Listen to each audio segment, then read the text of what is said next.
operação de guerra híbrida para pressionar o Brasil. O que é guerra híbrida? Não é a guerra quente, com bombardeio, com morte, com sangue, como a gente está assistindo lá em Gaza. A guerra híbrida usa psicologia, comunicação, diplomacia e política para afrontar um outro país. E foi isso que fez o embaixador israelense Daniel Zonshein esta semana. Ele comandou um ato de absoluto desrespeito com o povo e com o Estado brasileiro.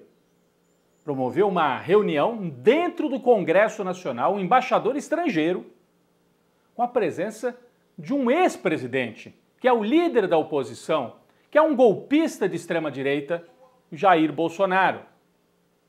Esta reunião foi filmada, divulgada e tinha presença também de vários deputados bolsonaristas escolhidos por Israel. Por que é um desrespeito? A Convenção de Viena, que estabelece as regras diplomáticas entre os países, aprovada em 1961, diz no seu artigo 41 que as nações, os embaixadores estrangeiros, não devem se imiscuir em assuntos internos. E o que ele fez foi uma reunião política, um palanque para a oposição brasileira. A mesma Convenção de Viena diz que os assuntos oficiais devem ser tratados entre embaixador e o Ministério das Relações Exteriores, no caso brasileiro, Itamaraty. Não foi isso que ele fez. O embaixador agiu ao arrepio, à margem da lei internacional. Qual seria o objetivo dele com isso? Primeiro, constranger o Brasil, pressionar o Brasil. Por quê? A diplomacia brasileira presidiu o Conselho de Segurança da ONU no mês passado e tentou aprovar uma resolução para o cessar-fogo em Gaza. O Brasil teve esse papel e foi a resolução que teve mais apoio. Só não passou por causa do veto dos Estados Unidos, que são totalmente alinhados com Israel. O Brasil teve uma posição bastante moderada, né? Qualificou os ataques de 7 de outubro como ataques terroristas por parte do Hamas, mas também condenou o massacre promovido por Israel. E aí, os israelenses não engoliram. Então é uma maneira de mandar um recado. Se você não se alinha com a gente, nós vamos atrapalhar a sua vida, Lula. Só que o embaixador está fazendo isso de uma maneira completamente fora dos padrões diplomáticos. Parece até que o objetivo dele é ser expulso do Brasil, porque daí criaria um tremendo ruído. Os bolsonaristas poderiam dizer, tá vendo, o Lula é contra Israel. Né? Esta operação, esta reunião, nós temos as imagens aqui da reunião, aconteceu no mesmo dia em que a imprensa brasileira e Israel deram grande divulgação por um fato muito estranho. A Polícia Federal prendeu 2 brasileiros que voltavam do Líbano e que supostamente estariam envolvidos com o grupo Hezbollah, grupo islâmico que atua no sul do Líbano e que é inimigo de Israel. Os grupos israelenses, a gente tem até a postagem aqui, e grupos bolsonaristas saíram logo dizendo assim, é terrorismo, tem terrorismo no Brasil. A Polícia Federal está muito cautelosa, precisa ver direitinho quem são esses sujeitos que foram presos. Até agora não apareceram as imagens deles.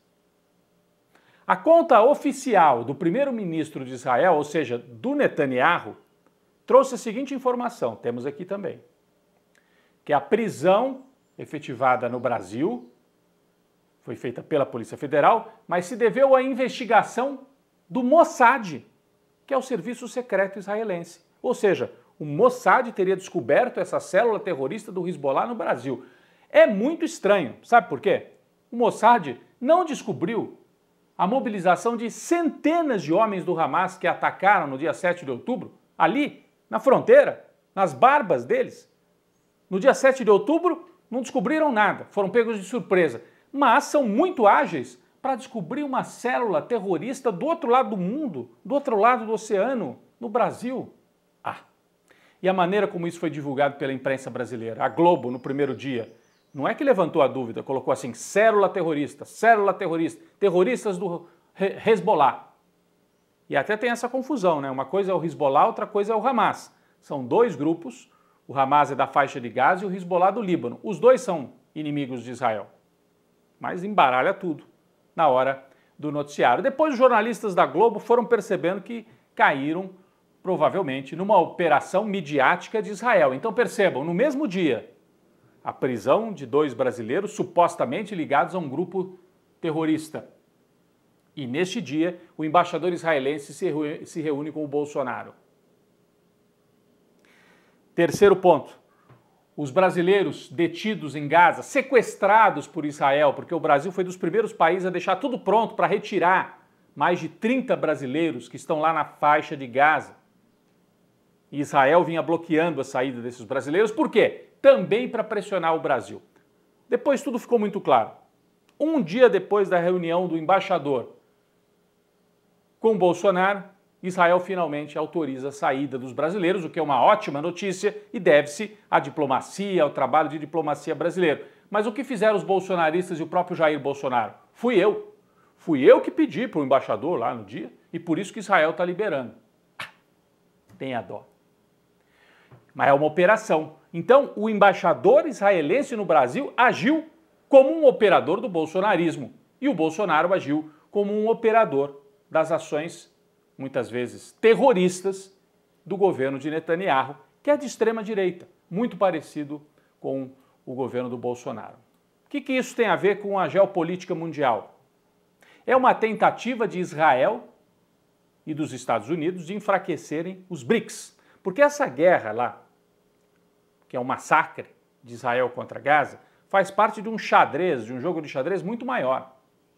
De um lado estão Rússia, China, o mundo islâmico e os BRICS, Brasil, Índia, África do Sul, que são países não alinhados com os Estados Unidos e Europa. Então, de um lado, os BRICS, comandados por Rússia e China, e com o Brasil.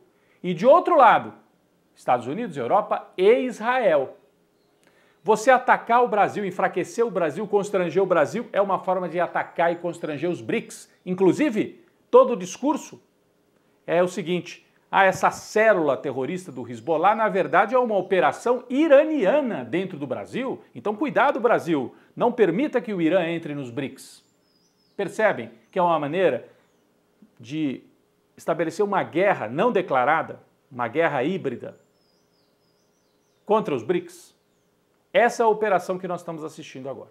Bem, a boa notícia é que os brasileiros finalmente foram liberados, vão sair da faixa de Gaza, chegar no Brasil e serem recebidos pelo Lula, que foi quem trabalhou pela liberação dos brasileiros. Os bolsonaristas vão para a guerra de narrativas e tentar dizer que foi o Bolsonaro, que é amigo dos israelenses, mas isso é mais uma mentira operada pelo bolsonarismo.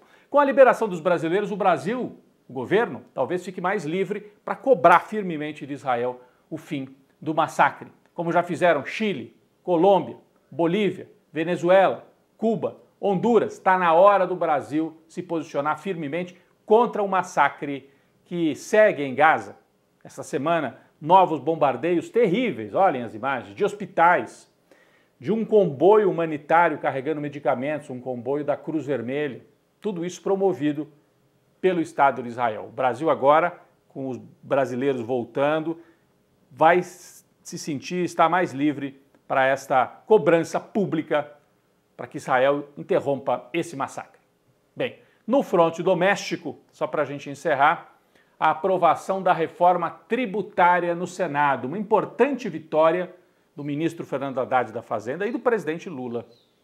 O Lula segue a apostar num caminho com tanta instabilidade no mundo e com tanta dificuldade política de arrumar a economia, colocar a economia em ordem para que possa voltar a crescer, gerar emprego, aliviar a sensação de mal-estar econômico e, com isso, estabilizar o país. A reforma tributária é importantíssima nesse sentido. Só um alerta, ela foi aprovada por margem muito estreita.